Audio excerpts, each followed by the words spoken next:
ایمان افروز کہانی جب دل خالی ہو جائے۔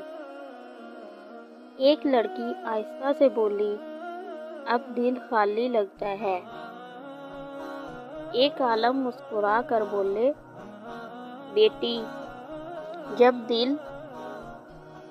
جب اللہ کسی کو چاہتا ہے تو اس کے دل سے سب کچھ نکال دیتا ہے تاکہ صرف وہ خود اس میں بس جائے۔ قرآن پاک میں ہے، اللہ ان سے محبت کرتا ہے اور وہ اللہ سے محبت کرتے ہیں۔ ایک جگہ حدیث پاک میں نبی پاک صلی اللہ علیہ وآلہ وسلم نے فرمایا، میں بندے کے دل میں دو محبتیں جمع نہیں کرتا، ایک میری محبت اور دوسری دنیا کی محبت۔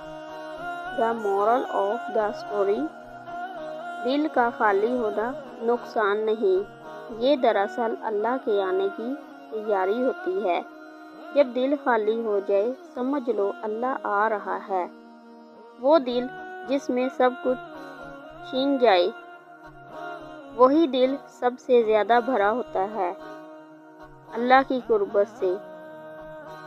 اگر آپ بھی چاہتے ہیں کہ آپ کا دل بھی اللہ کی یاد سے بھر جائے تو اس ویڈیو کو لائک کریں، سبسکرائب کریں اور روحانی سکون کے مزید پیغام کے لیے بیل آئیکن ضرور دبائیں۔ شکریہ۔